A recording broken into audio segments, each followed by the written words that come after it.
Twyl cyfeillion, Lawrence ydw i. Hello there, Lawrence here. Wel, dwi wedi penderfynu I parhau I dygio yn yr un twll yma, achos dwi'n meddwl mae gyda nhw rhywbeth mor ddiddorol mewn hyn. Aha! Look what I found. Sbio beth dwi wedi darganfod. Y boteli arall. Ond ydy hyn yn intact? Ond eitha tebyg beth dwi wedi darganfod fel ddoe. Will there be a lucky intact bottle that I've found similar compared to yesterday? I hope so. Yeah, I really do hope so. Right. All I need to do, be mae rhaid I fi wneud yw, mae rhaid I fi eistedd law. Felly, mae'n gwneud I fi am mor gyfforddus I wneud. So, yeah. Aha, y gwydr. Gwydr nath o wedi tori, siwr o fod. O, mae gyda nhw ci. Helo. Yeah. Na chdi. Cyr o cymdogion, mae rhaid I fi deud. Yeah, paid a ffilmio ci achos weithiau dydy cymdogion ddim yn eisiau bobl eraill I ffilmio ci, felly achos dwi ddim yn cael caniatad o gwbl, ond y cymdogion drws nesaf yw mae dad fi wedi deud bod mae o'n crwc. Okay, go back to the metal detecting. Ono i'r bottle digging. Wow. Looks as if this will be my bottle digging video. Steve Diamond and Henderson, this is a lucky video for you. As I'm living in Belgium with my family, this will be a fantastic video to do because I have found this beautiful looking bottle. Hopefully this should be intact. If it is, then this will be my 13th bottle for my collection. So yeah. Ond mae rhaid I fi ond dragofalus I wneud hyn achos dwi'n yn eisiau tori y gwydr yma neu y boteli yma achos fi fe'n am bad luck. It will be bad luck otherwise.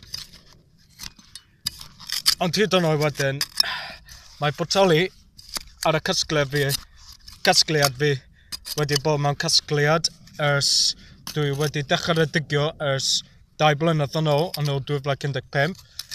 Yeah, but the first ever bottle I found, it's supposed to be in a bottle collection, but at the time I didn't know that I was already doing bottle digging. Wel, dwi ddim yn gwybod yn yr amser hynny, pryd hynny, pryd ro'n i'n wedi dechrau gwneud bottle digging. Felly, mae'r un boteli wedi aros I mewn yr ystafell gwely fi. Ond y boteli eraill yn yr ystafell dim cegin, ond mwy fel ystafell golchi. Okay, to be continued later on. Iawn te, dwi wedi gwared y bric allan oddi y blaw yma.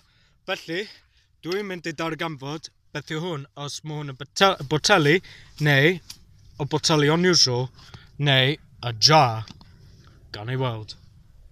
Okay, mae rhaid I fi roi metal mewn hyn a gyfer casgliad. Okay. Yep. Sorry, dad fi. Achos mae mam fi wedi ffonio, ond, okay. Ond gyfeles. Oh, sbia. A jar. That's very nice. Mae'n edrych yn neis. Lwcus iawn, still intact. Mae'n gwneud y diwrnod I fi.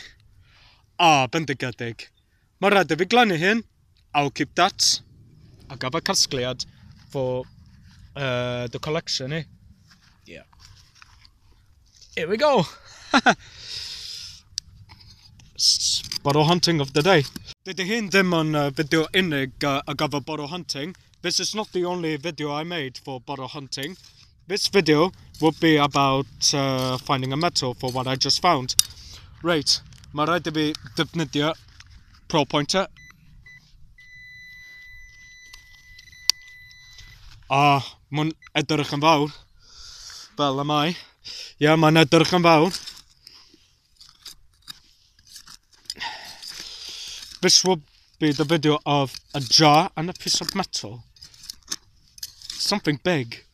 Gobeithio os mae hwn yn relic fawr, neu fel mae'r Ffrancwyr, neu siaradwr Ffrangeg wedi galw hyn le trésor. Le trésor. Oui, tout à fait, le trésor. Ond hollol, mwy fel a treasure. Ond dwi ddim yn cofio beth yw gair Cymraeg am treasure. Wel, mae rhaid I fi gofyn I Gethin Jones, ffrind gorau fi, neu y brython gorau iawn, na wedi dringo efo fi ar y mynydd.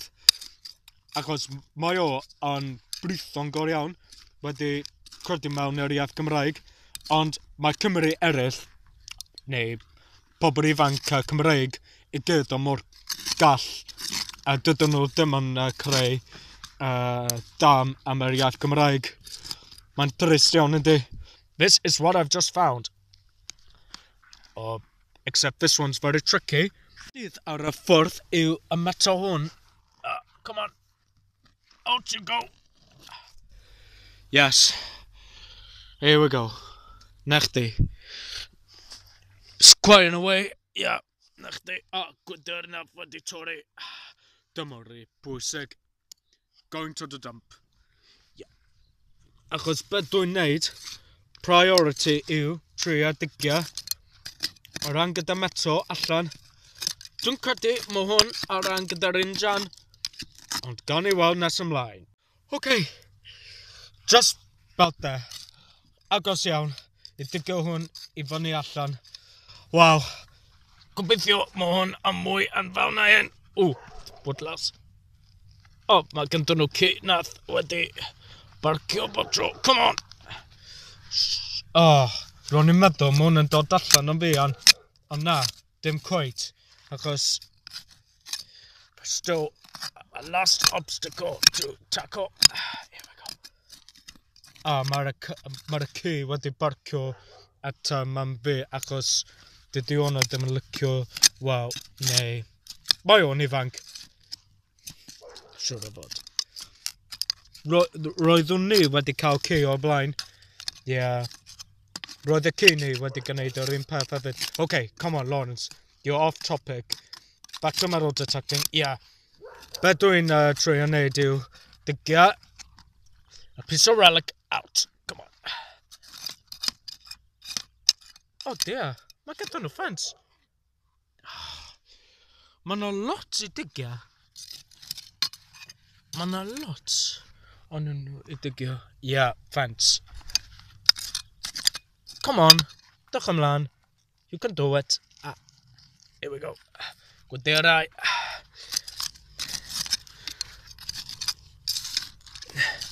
Just what our ancestors have done in the mines to begin. Ond o rwan, dwi'n digio yr un peth. Piece of trash. Yep, metal. Yep.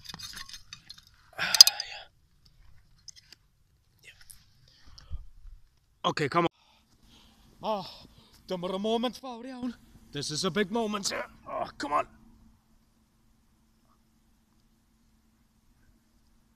Wow. Wow. Mae'n bendigedig. Gall. That's on nothing. It must be a barrel. Dwi'n meddwl mae hwn yn barrel made of iron. I guess beth dwi wedi darganfod. Mae'n bendigedig. Bendigedig, yndi. Dwi'n meddwl mae'n a rhan gyda plowing, ti'n neu y hwcori. Mae'n eitha drwmllus, yndi. Reit, canlyniad. Dyna ni, dyma'r canlyniad gyda y jar bach. Rwan mae'n popeth wedi glannu. Here's a result about this little jar. It's nice and clean now. After I've got rid of all the dirt. Sbïo ar y ysgrifiad. Mae'n deud 10-26. A mae gynta nhw symbol mor diddorol. fel hyn. Ond dwi ddim yn cweit o'n siŵr iawn y beth yw brand. A sbio ar y top, roedd y top yma wedi cael aer dros ben ar y jar hwnnw. Mae'n dadansoddi bod mae y jar yma efallai bod y marmalade. Efallai wir, neu mae hwnna'n honey neu jam. Pwy sy'n gwybod?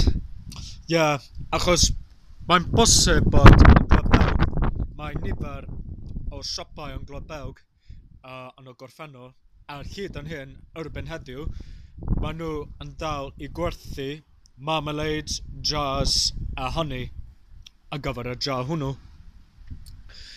Mae hwnna'n canlyniad da iawn. Reit, dyna ni ar gyfer y jar. That's it for the jar. Dwi'n mynd i symud ymlaen ar gyfer y 2 relics arall. I'm going to move on to the 2 other relics.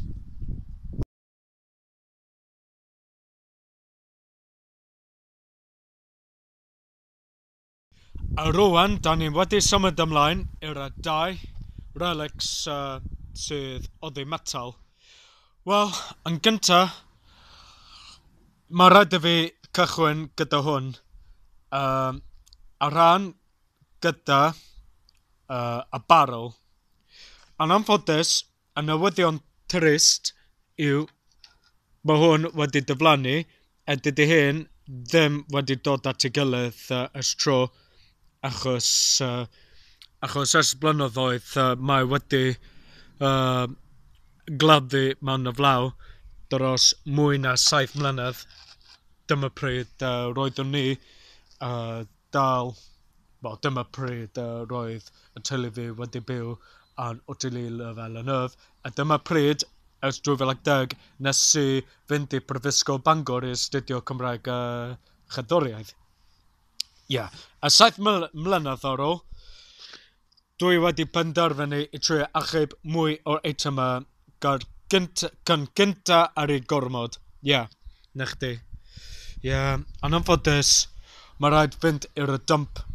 Unfortunately, ever since I found this piece of pieces which is part of a metal barrel, because if you look at the pictures from Google Earth, as far as I remembered on Google Earth, there used to be a picture of metal barrels which used to be over there, all stored over there, alongside with an old Land Rover, a caravan, and also there was a garage for the tractor and also for the Land Rover. And there, behind that house, used to be a farmhouse. A rwan mae wedi diflannu, and now, since I've dug this out, it's all into pieces. Rwan ta, a newyddion da rydw yw, dwi wedi darganfod hwn. Y tool yma, mae'n eitha drwmllus. According to my father, or according to myself, it looks more like a cookery for what the Gurkhas used. Wel, dwi'n credu bod y ffermwyr o Globewg wedi prynu hwn oddi siop antic, neu, a siop antic. Neu, mae'n bosib bod mae hwn ar gyfer y tool I tori coedwig I lawr. Felly, mae hwnna'n canlyniad da iawn. This is a very excellent result. It looks like a cookery, or it looks more like a farm tool, but I would presume it is either a farm tool, or it could be a cookery which was bought from an antique shop. Os maen nhw wedi prynu hyn o the antique shop blynyddoedd yn ôl, sut yn y byd nath nhw wedi prynu hwn gyda arian bach? Neu, mae hwn yn farming tool I tori coedwig I lawr. A mae'n bosib mae ar ran gyda metal. Mae gyda nhw blade yn eitha peryglis cyn bo hir, a rwan mae'n really rusted. Well, mae'n werth I cadw hwn. It's worth keeping, but this unfortunately has to go to the dump. Hwn yn anffodus mae rhaid fynd i'r dump. But this one, hwn, mae'n werth I cadw, achos mae hwn yn peth hanesyddol. Wel, diolch yn fawr iawn, gyfeillion am gwylio. a gobeithio nes i mwynhau. Tata. A pas capus. Eerst, om modiorul, bodog, hús veti gyfanog. Servus.